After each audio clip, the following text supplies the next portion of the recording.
I'm Shane Nyland, and my co host is Blake Musser. And these stories you're about to hear are from Weapons Company, 2nd Battalion, 4th Marines, 1st Marine Division, about the events surrounding and directly from the mouths of the people who were in Ramadi 2004.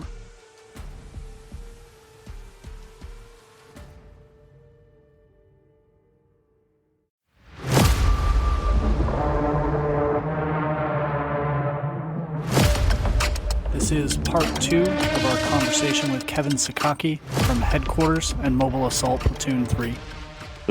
I imagine when you guys do this, guys are unpacking a whole lot, huh? Sometimes. Yeah. We've commented now several times that it's absolutely amazing that not a single one of the interviews have the same. They're not the same. You know, there's a different feeling after each one of them. Some of them are very reminiscent, and then other ones are much more like conversational or whatever. But I think across the board, we've noticed that, to your point, that it's been very cathartic for everyone involved. Man, I love that you're doing this. You know, when I talked to Shane about this, how you guys got to this point of doing it and wanting to put this together to, you know, for posterity and to tell the story before there's no one left to tell it. You know, I think that's great. I love that idea. It's just it's also, you know, frustrating because, again, you know, you can't find anything on the Battle of Ramadi. Now, when you say Battle of Ramadi to people, you know, kind of in the know, they're always going to go to the second Battle of Ramadi. Yeah, 2006. Yep. And like, I don't even know if there's mention of the 2004 Battle of Ramadi anywhere other than what we talk about. And there's a lot of speculation on why that is. You know, like, why is it that, you know, why did we get no whatever it is? What do you think? I'm curious because everybody seems to have their own feelings as to why. You know, I think I was fortunate enough to be in different communities within the military. Like, I worked a lot with, you know, in Afghanistan with like SOTF, JSOC, like the different special operations branches and stuff. And, you know, working in the intelligence community, you hear different things about different things. And I think that something that was kind of talked a lot about was Fallujah was the main push. It was not, I mean, and the reasons behind why it was highly public, right? Like, they brought in the media for I don't think a single unit didn't have embedded media within. Every major news network was there, and they had aerial footage and all kinds of things. Yep. Yeah, it was definitely the biggest part of the 1st Marine Division's war on while it was on TV. So you're exactly right, and I think that's why. I think it was because that was their baby, you know, their brainchild. It was like, hey, we're going to show this angle of the war and how great we are, and I think it was more kind of a controlled debt, if you will. Okay. Like, I feel like that. I can't verify that. Like, this is all just observations and things that I've taken over the years. But like, you know, you hear from us, like, and here we are, 1 battalion. Like, it would be embarrassing for the Marine Corps to admit that, in the sense that I think that they would have to admit that they kind of forgot about us. You know, that we didn't have the support that we needed. We didn't have shit. We didn't have anything. No, you know? No air, no indirect. Right. And because of that, then the question becomes to somebody, well, why did they take so many losses? Why more than any other unit in theater to date? Why? Well, the answer is blaringly obvious, because we had zero support. We were doing it. We were overextended in the conflict and the things that we were doing. And we still managed to do, when people hear 35 KIA, 30, you know, I count Ryan in that 35. Yeah. You know, cross-decked and tried to stay. He was still us when he was killed. With that amount of people like Marines being killed, like, they don't understand the amount of insurgents that were killed. Yeah. Like, it was like, I think what they say through the April 6th through the 10th, wasn't there something like 200 insurgents killed? So the initial estimates were interesting in that they went at about 500 to 550 for between April 6th to April 10th. And that was both sides of the city, the Sophia district and the South fights down on Easy Street. Never got full confirmation. That was based on intel chatter, the dead bodies we drug out of the field hospitals on the 8th, and the family members that came to claim the dead bodies that we had dropped off with the Iraqi police. Because I don't know if you remember, but we were just stacking bodies on the Humvees. I do remember. Dropping them off at the IP checkpoints. You remember CPs when we would do these like VCPs, these snap VCPs, and there would be bodies in trunks. People would be taking their dead home, and we're like, "What the what?" Yes. Like it was. I distinctly remember you and Jordan searching a truck and then coming back and being like, "That was the craziest shit I've ever seen." Like, what did you see? And you're like, "There was a face in a bucket." Yeah. And it was just, and No, you're like, it was just a face. There was nothing else. dude, Yeah. I forgot about. So I remember one night this. Oh man, completely. Okay, so we were doing one of those. We came up and we stopped the car, and they were all pretty jazzed up because I guess they were trying to get over to the hospital or something like that. But it was a bucket full of parts. Yep. Like it was just a bucket full of like arms and hands and legs, and there was two fucked up people in the back. And we're like, oh shit, let's check the trunk real quick and go ahead. But one car that came through had an actual arm, like from the elbow down on the dash. Mm-hmm. And we're just like, what? And that was one of the things I never understood. I know that they had put out word that if you had body parts, bring them into the city and to the hospital and the Iraqi police station specifically, and they would appropriately take care of it. But they never told us that. Yeah. We found out in the other way by finding people's cars with body parts in it. Back to the question though, I think for the why part is because of all that. Like we did more with less than anybody else and lost the most people because of it. I don't think anybody really wants to acknowledge that. It's kind of like I feel like for the Marine Corps, it's like a black eye for them. It's like it is a leadership failure, right? Like we were blessed that we had amazing leadership. We had, Colonel Kennedy, Sergeant Major Booker, all the way down. There was really great leadership, I think. Like even with all the losses, like you look at the SOPs that were developed after that, which was, if you ever got to read Kenny Markey sent me something that was processed through the warfighting lab, and it was lessons learned from us. Yep. And it kind of became SOP for some different things. But one of those things that's really unique is you look at the no extended mourning period, right? Like there was no mourning. There basically was, when we lost somebody, it was have a service with those closest to them that day or as soon as possible. And then everyone goes right back to work. And what is work? Work is, trigger point, going right back to combat. And so I think that's also another reason for a lot of people why they had a hard time when they finally came home. I don't know that, we saw some crazy things, man. And I don't know that it was this is just my belief. And it's just like, I don't think that combat or, for me, I can only speak for myself, but like, it wasn't combat. It wasn't the things I saw. It wasn't any of that other stuff that like caused problems or broke me as much as finally being able to process everything. Yeah. Like the law, like, and going through all of that. Like you think, working in the veteran community, you hear a lot of nutty shit from counselors and different things. And one of the things that I heard a while back was, anger is fear and sadness. Right. Mm-hmm. And if that's true, then there was a whole lot of fear and sadness for us. Like there were times when for myself, and I'm sure you guys can relate to where you felt sad, but you couldn't afford to be sad. You had to suck it up because you're in a leadership position or other people were looking at you, or you couldn't just sit and break and cry. So you start like, oh shit, not now. And so you fear sadness, you get angry. And then that tool to be directed at something is, man, that's a powerful tool. That's something. And there's no off switch for it.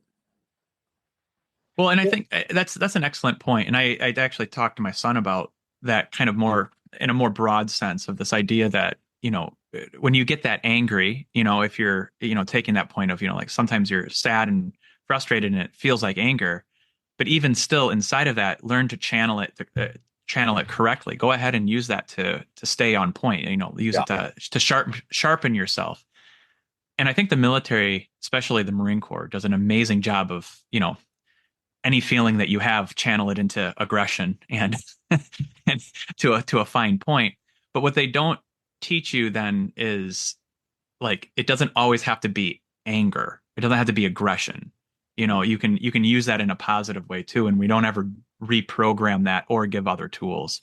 Right. And that makes sense too, because the one that we channel into the most is aggression, Right.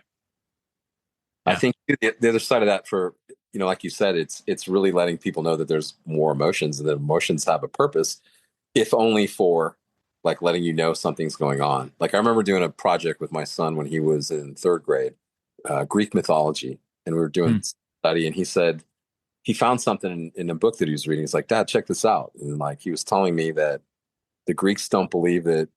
And like, they don't say, I am sad, I am mad, I am afraid. They say they're being visited by sadness. Like, so all of these emotions are visited Mm-hmm. for a purpose, and they only hang around until they deliver their message, and then they're gone. So they would like entertain those things, right? And it's kind of unique, kind of neat when you think about it, like to that aspect.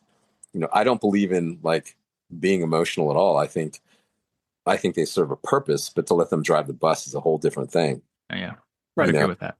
And I think like you said, like I remember McAuliffe telling me a story when he got back and they hit the parade deck and they were getting cut loose, and one of their staff NCOs came out and said, "All right, gentlemen, it's time to put the dragon away. It has no purpose here." And you think about that, and that sounds really cool and all, but it's like, well, how do you do that? Yeah. Like, how do you turn it off? Like, like how do you like? And I think for each one of us, it's really interesting that I'm sure every single person you interviewed and everyone that we talk to or know has in some way or another gone on their own journey to kind of process everything and figure things out. Sure. And the ones that haven't are the ones that are in the situations that they are, like if you don't address that, that's the ones that are still stuck in the cups. And, I agree 100%. There's, I can't think of his name now, but, I hike a lot, and the first person to through hike the Appalachian Trail was a World War II veteran. And when they asked him why he did it, he said he was walking off the war. And it's a lot of interesting things, man. I think kind of bounced around a lot there. Sorry about that, guys. No, this is to the point that I made earlier, that each one of these conversations have like Nylan and I made we talked about it, that we were going to create, like leave as much space as possible to let, our brother talk about whatever they wanted in relationship to this larger topic of Ramadi 04. And, like each part of these things is really important because and I really appreciate everything that you've said, because I know in my personal life, I have several friends that have approached me about mental health and whatnot, because I talk about it as freely as I do. Yeah. And so hearing, you've just said two things actually that I'm going to be taking and putting in my pocket to look over and stuff like that. With just how your process, how to process, how to think about it, because, it's just like war fighting itself, like you'll never know every single tactic, and every single tactic isn't always applicable in every single environment. And so, the best thing you can do is to train, and learn new skills. So, this is just part of it. So I appreciate everything that you shared. Thanks, man. Same for you guys. It's, like you said, don't know what you know until you know it kind of thing for a lot of things. It's, Ramadi was the culmination of a lot. Like for me, I think it's like the thing that exemplifies why we're a Marine in the first place, right? Like the most valuable award that I have isn't even an award. Like I got an Army Achievement Medal from, from SFODA, from 5th Group, from the time that we spent with them, like me and Neil and Langford, got that as well. That's not the one that's my most prize. It's just my fit rep. It's the one I got before I got out. It says led Marines in combat. Like it's not anything that, like, that's the culmination, I think, of what every Marine aspires to do. Is that's the ultimate test, right? People always ask what it was like in, combat, or like, I'll get that. Like, well, what was it like, for you guys? And I was like, it's surreal in the sense that it's a place in life for a lot of us where life finally made sense. And what I mean by that is like, if Shane, you probably read Carl Jung, Tribe. Have you read his book, Tribe? I have. Yeah. I imagine Blake has probably read it as well. Yeah. Yeah. Same. Yeah. It's phenomenal. Yeah. And from that aspect of what he says about what every man desires is, like you need a tribe, you need a common enemy to fight against, and you need common goals, right?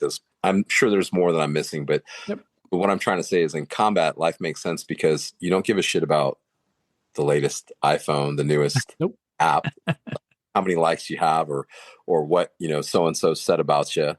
There's no water cooler talk. There's no bullshit. You don't even make it. You don't even win when you hit the rock at night because, like gosh, which platoon was it where when we had the soft top, the canvas roofs, then a mortar round came through and skipped out the back? Was that 81s? Oh, I didn't know one came out. They had one that I hit so close that it blew holes through the wall. But Yeah. Yeah, Yeah. I have a picture of the one that like it was like 18 inches off the side of our Right. hooch. Yeah. So like like that's when guys started like sandbagging their racks at night, like Yep. putting sandbags on the rack and on the top, putting the plywood on top, sandbagging Yep. the top too. Yeah. And sleeping underneath. Yeah, Yeah. because slept in a bunker, literally, because it wasn't. You made it if you woke up in the morning, and then when you woke up, you were thrown right back into it the second your feet hit the ground. Right, like you didn't know what you were going to expect when you walked out the hooch. I remember it was crazy because when like the rotation was so unique, it was like day taskable, night taskable, day QRF, night QRF, and then it was guard. Yep. Mhm. Right. And when the platoons would make it to guard, it was like this whole different animal. Black out the hooch, no lights, like it would just be deathly quiet in the hooch. Like you didn't go into whoever's hooch was on guard because you knew they needed their rest, because we didn't get rest. Yep. Like Right. I forgot what it was at the end. I remember, gosh, I wish I remembered this. I wish I wrote it down. But I remember being in the CP and looking at the total amount of days that we had for rest. And it was ridiculous. It was something like a phenomenally low number Yep. of rest, like absolutely outrageously low. Yep. It was under 15. I remember that specifically. It was like around 12 or 13. 10 to 20, somewhere in there. Yeah. The entire eight months that we were in combat, right? Yep. And I could be wrong on that, but it was just ridiculously low. And I was thinking, holy shit. I remember that kind of goes back into, I'll share something with y'all.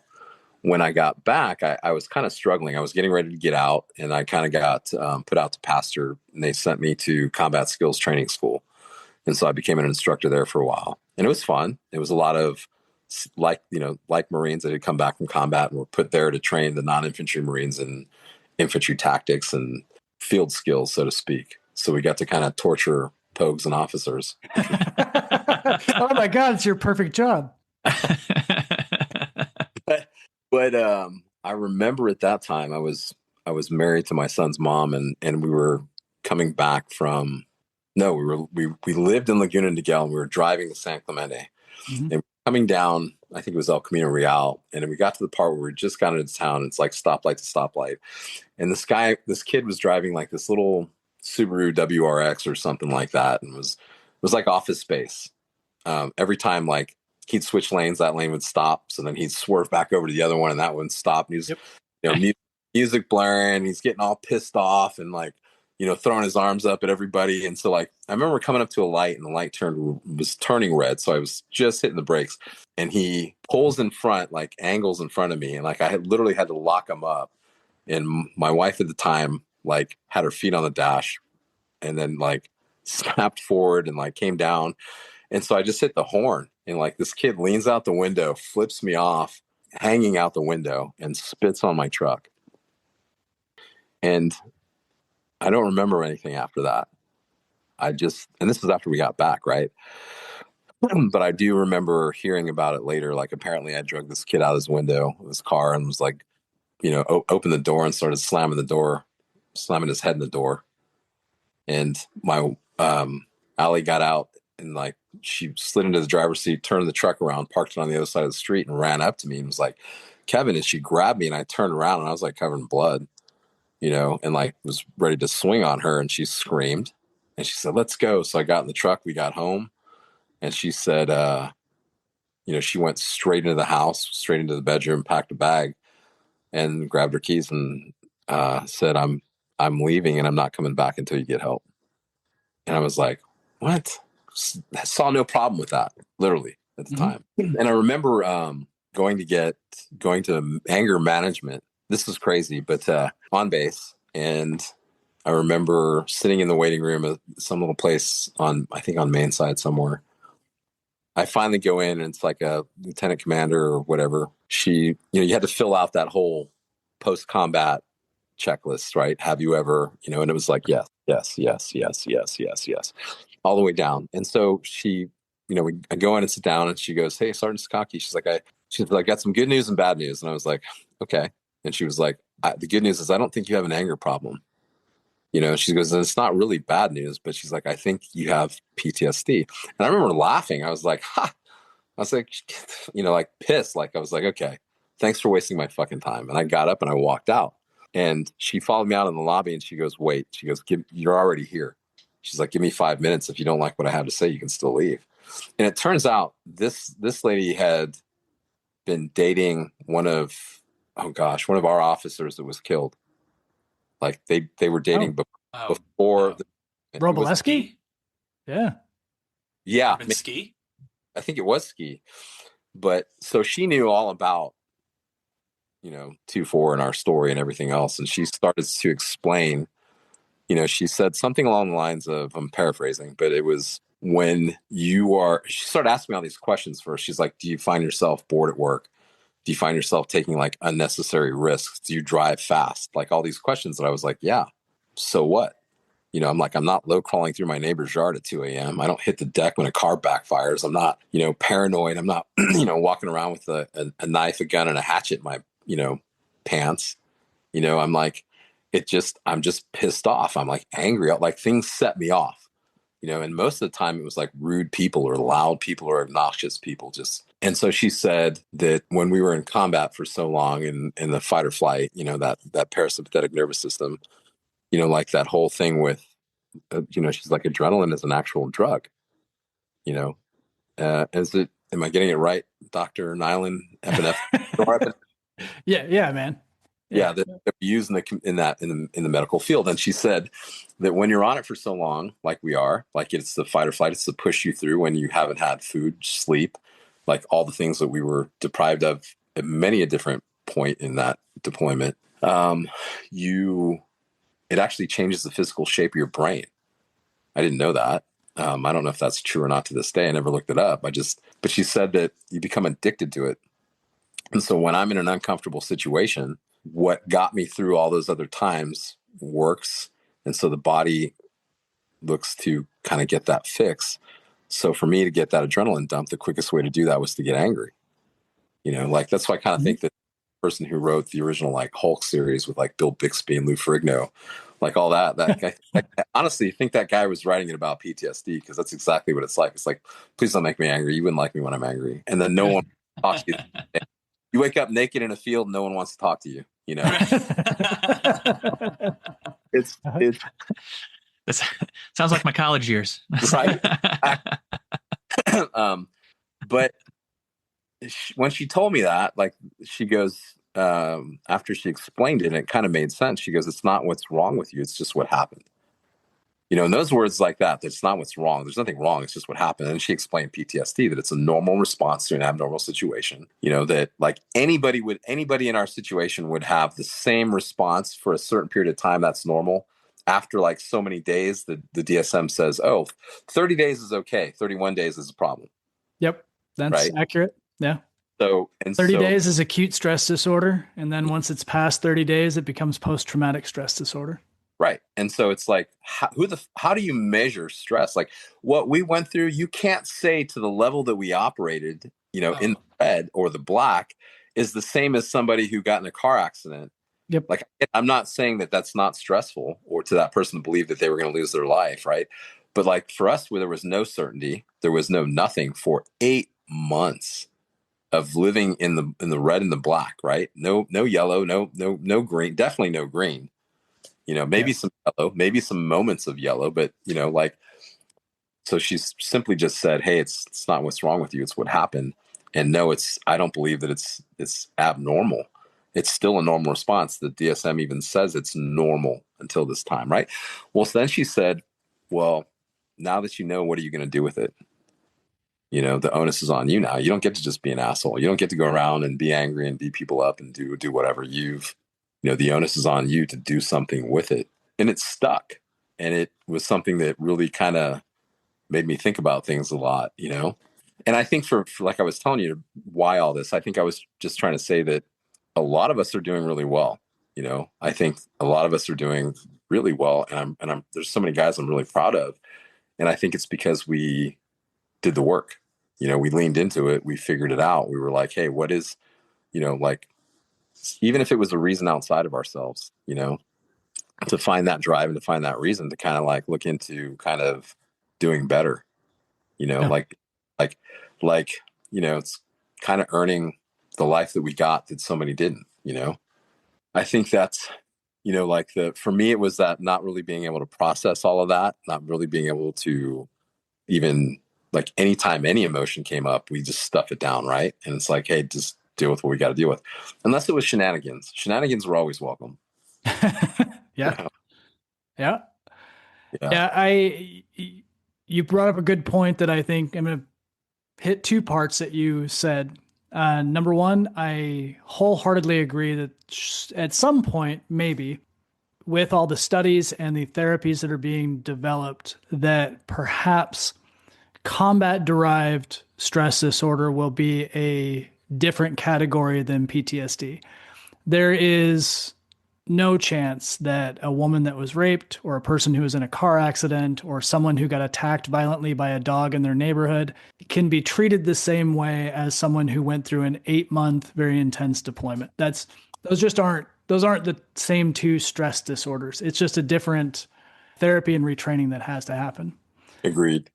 And then the other part of it that I think people have been unwilling to realize is that once you take on a PTSD label in the military, at one point in time, the only thing they could offer you was drugs. You got very lucky to meet a therapist who apparently had a personal connection with the Marine Corps or with combat in any way to know that that was a regular thing.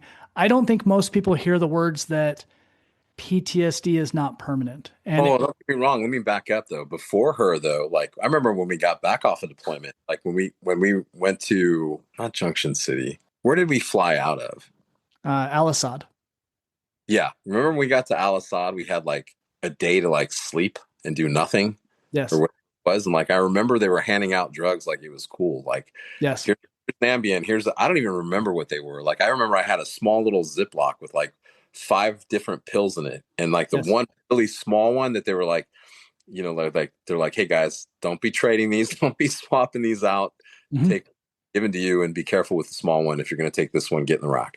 Mm-hmm. I remember sleeping for like the entire time. I don't remember anything else about Al-Assad because I took all the meds and I was like out zombie, and we got back. Like even when I was going through, after that though, they did put me on a whole lot of meds because I left her, then went back through care through the VA, through BAS and then the VA through their site care.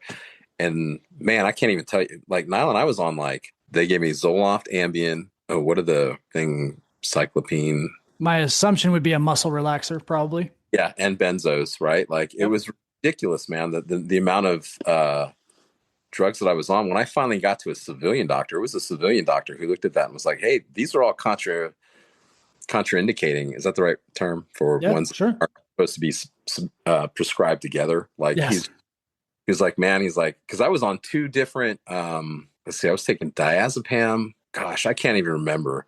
But like I remember at one point when I was working for, CST, Combat Skills Training School, like the sergeant in charge was like, he's like, Sakaki, he's like, I need you this training revolution. He's like, please stop taking the fuck it all.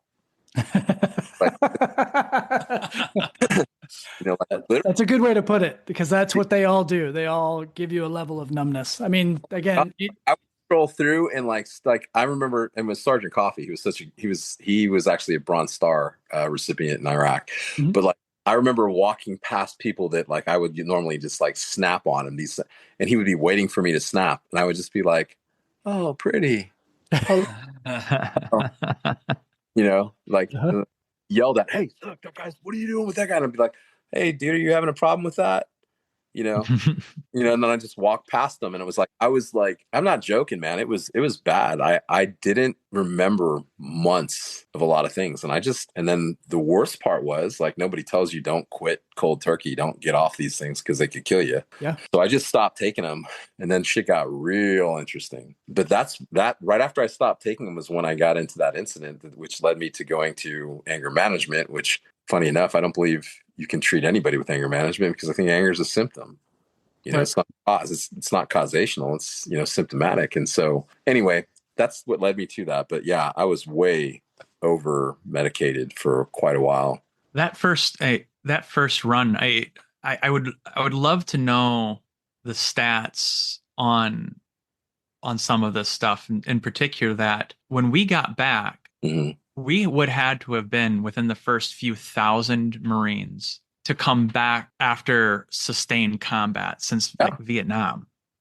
Because even if you talk about the first Gulf War, if you talk about even the initial invasion, that sustained, and I was going to go back to, that the few days off, and I don't know where it is. I wish I could find it, but mm, I had written down the number of firefights, the number of times that my convoy got hit with an IED, the number of times that my truck, actually took a concussive blast from an IED. yeah, And I wish I could remember the exact number, but it was something like it averaged out to like every third day we were in a firefight. thick. Yep, My truck, our convoy was hit with like 26 IEDs, my truck with 4 IEDs and an RPG. And like it's on a completely different playing field, right? hundred And percent. to dial it back to like getting out though, Tap and Tamp didn't know how to deal with us. They didn't have programs in place to how to separate. I mean, Nyland and I, and several of us too. I know Stadelman also, but we were out of the Marine Corps less than 3 months after our last firefight. Yeah, Like yeah. with no decompression, no, I remember getting our DD2, or not a DD214, but our final paperwork done, Muscle, and were that you in warrant the of, barracks when we got back? I'm sorry. Were you in the barracks when we got back? Yeah. Do you remember like those first couple days, like when we turned to on Libo, like no one was sleeping. Like dudes would be like calling people like 3 in the morning. Hey, you guys want to go to Denny's? You Oh go to no. Denny's. There would be the whole company sitting in Denny's, like drinking coffee and eating, you know, pie, you know, or like walking around town. You know, it was crazy. Well, it's because they didn't know how to process us. Yeah, And it was the same way, with the VA when I got to the VA in January of '05, and they were Mark Schott and Saunders actually really encouraged me to submit right away. I'm glad that they did, but even then they were just kind of like, we don't have a procedure for this really. yeah. And it took years. I mean, it's so much better now. So much better now. It's still yet light years to still improve, but it's not even We the. we went through so much that you can't even like even talking about it, like you would have to categorize everything from start to finish and everything in between, like nutty things like what we didn't have. Like we didn't have armor, but I as you were talking and you said how many times you'd been hit, you remember when we first got there we didn't even have EOD, so we were doing route clearing on our own. It was like luck of the draw, and No, you somebody just drive fast until it blew up. or yeah, or somebody would sit on the hood of a Humvee to do the perimeter, and like with a pair of binos, like you drive real slow one way or the other, right? It was like not the shit that we did with no support, zero support, you Well, know? and I think, and it going back to something that Nyland was saying about like the difference of the PTSD is, at least, and I'll speak for myself, is I'm very aware of, and I think about it actually sometimes, of the progression of the deals that I was making with, the higher powers that I was praying to at that time, Right. of when you first getting over there being like, please don't let me, like, I don't want to be, disfigured in some way, like I would give up at that point. And, progressively letting more and more happen because you realize that it's unreasonable not to get a little bit hurt. And then finally, just kind of that final flip of the switch of being like, not that you're suicidal, but that you're so resolved to Yeah. not coming home. Like it's not that like you've accepted that you're a dead man walking, but it's not hopelessness. Yeah. And There were it's a couple, it's such a unique feeling of oh my, that it's so hard to, like, if you haven't had to make that, like, accept that, it's impossible to talk to somebody else about it. right. We said this, like we I don't remember who all was involved with this conversation. I know Anthony was one of them, but we called ourselves the Suicide Kings because we had essentially already committed suicide in our brain, in our Mhm. mind. I'm going to die. Hopefully, one of the only things I can control is how I go out. Yep. Am I going to go out, hiding under a Humvee, or am I Nope. going to go out in a pile of, brass empty mags and hand grenade pins? Yep. Like Yep. that's the selection, the switch where you flip it and you're like, okay. And it's almost like really like saying, I'm already dead. Fuck it.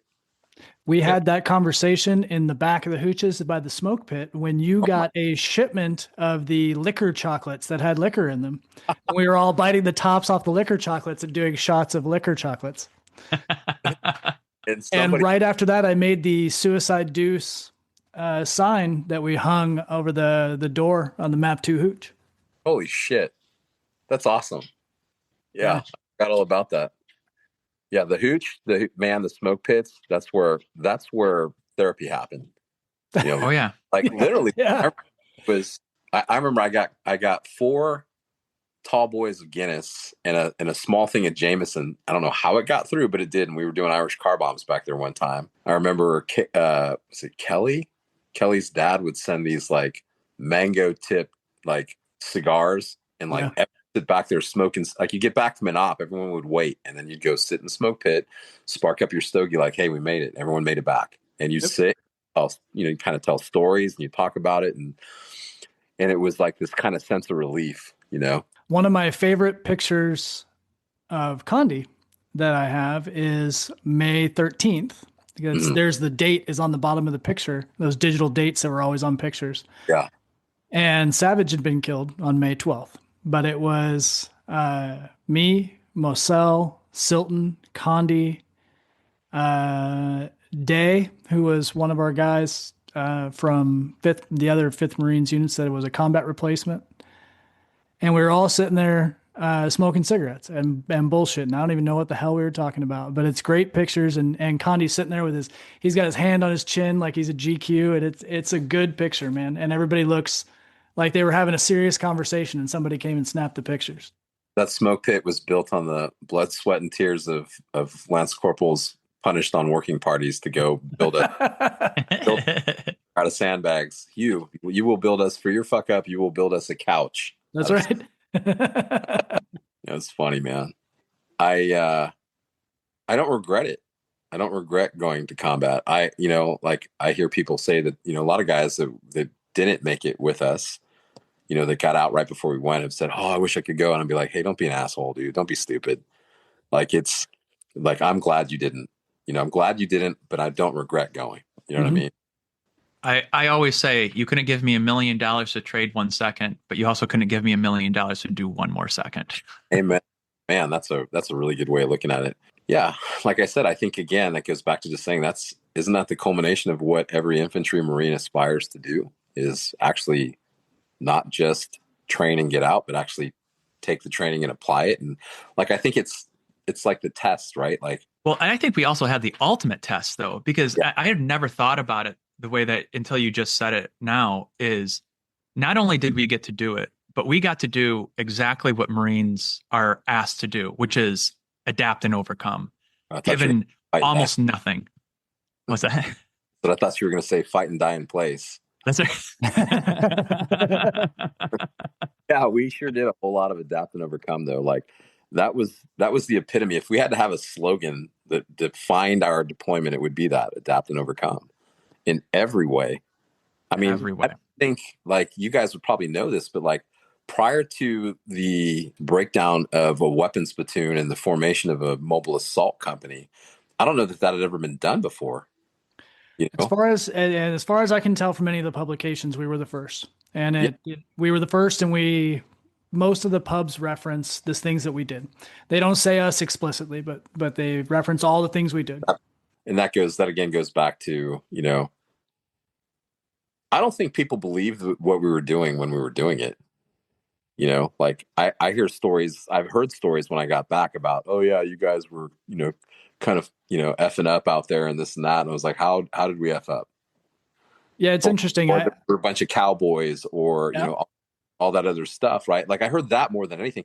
I remember actually, do you guys remember when 2-5 came in to do the replacement? Yes. And they were like told not to listen to us. Yeah. Oh, yeah. Yes. You're the third person who has brought that up as well. And they told us specifically, we were told you were a bunch of cowboys. Yeah. And we are not to listen to you. Until go ahead, take the right seat or take the left seat. You guys. Then it Yep. was, oh shit. Conversely, though, do you guys remember when we first got there and we replaced the National Guard unit was there, Yes. and we Yes. were right seat, and those guys would like the first time we went out, we're like all kitted up, loaded for bear, ready to go out, and we get in the vehicles and they just hammered down, long skinny pedal all the way to the fucking mat, Yep. racetrack the whole city, and we're like, are you guys going to stop anywhere? I don't remember how long it was, but I remember it being like a couple of minutes. Yep. Like actual combat patrol that took like minutes, just hauling ass, hearing that Humvee scream at like 55 miles or kph, Yeah. going around the city, sounding like it was going to explode, and then getting back in, and we're like, did we forget? What are we doing? And they did not go into any of the neighborhoods, at least not Nope. with any of the Nope. the ride-alongs I went on. And We then went straight out to the arches, turned around, and came right Yep. back. Yep. But we switched, and then the very first time we went out, we got engaged with them. And what do? We do what we do best: stop. Right? Everyone like this. We did what a mobile assault platoon or company was meant to do. Right? Dismount, suppress, dismount. Like that whole thing. Right? And and they were like, "What the fuck are you guys doing?" They wouldn't even get out of the vehicles. Mm-hmm. That was nuts. It's funny. People just. I just think like people have no idea from start to finish, not to bolt, not to, like what we actually endured, what we actually had to overcome to get to actually be sitting here talking. Yeah. There was something that you said about the journalist that I had forgotten was a part of our larger narrative, which is, although we did get embedded journalists, there was a period of time where they stopped coming down because it had gotten so hot down here. Yeah. And I remember talking with, I don't remember which journalist it was, but we were having a larger conversation about like how we were getting reported upon. And the individual said, well, it's easier to get to Fallujah and it's safer for us than it is to get over to here. Agreed. And so, because it was so close to Baghdad and all that other jazz. And so they were able to get in and out and be on kind of the periphery, because if they came to get embedded with us, because of how we were fighting inside the city, Fallujah was different. I mean, and I know you guys know this, but for everybody else's purposes, they surrounded Fallujah. Yeah, and so they were able to come in and out, very safe. The journalists, that is, very safely to those units. Yep. Where if they came to visit us, we were literally inside the city. I remember how many times that we had those journalists jump in the vehicles and be like, "Oh, we're just going to go on a little patrol." It's like, okay. And almost every single time, I remember some. Do you remember that one? The one journalist from, I think it was a Christian Science Monitor. Anyways, she was talking such trash, and she went out and we got hit hard. She went crying in the vehicle. Yeah, she was the one that she everything else. Yeah. Even after we had gotten back to at Hurricane Point, she wouldn't leave the Humvee until the bird landed, and she went from the up armored Humvee to the bird and took off. And she was supposed to be there for like 2 or 3 days, and it was like 12 hours later she was gone. Yep. And my point of the story is that I think that that obviously directly affected our story. I mean we were fortunate enough to have Oliver North that helped really lay the foundation of our story not being forgotten. Others did a story on us that was pretty impactful, pretty good. I mean, the only other two major journalists was Dave Swanson, and he was that photographer that took all the famous Ramadi pictures. Any picture of Ramadi that's famous is his. And it's worthy to mention that the deployment was so impactful for us, but it was so impactful for them that even Dave Swanson, who's been around the world into every damn thing, taking pictures of presidential elections and riots and all kinds of war zones, still writes to this day about Ramadi, about this deployment. And same thing. And Greg Soroya was also from, I don't remember what paper he was from, but he was an ABC affiliate. Both of them paid people cash to drive them to Ramadi. They did not have any official military escort. They had Iraqis who risked their lives to drag their ass out to Ramadi. Yeah. And Greg Soroya, same thing. He had wanted to write the story for a long time.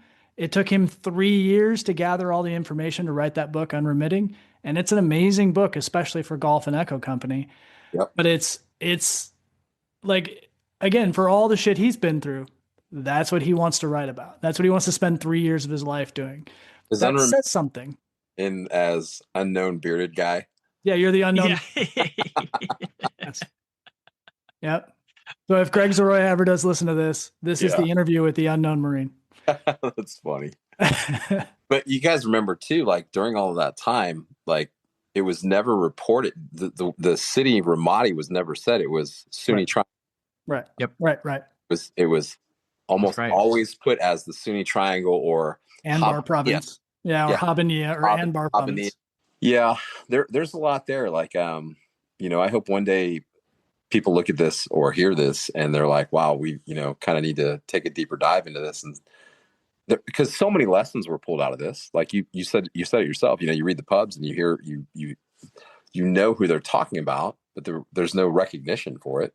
Several of the, now to the Marine Corps' credit, in several of the flag officer publications, like, you know, 2-star and higher general and stuff like that, and that were shared across service, multi-service pubs, do reference Ramadi, but it's still interesting in the way that they do. It's often they were so successful and then it doesn't say anything else.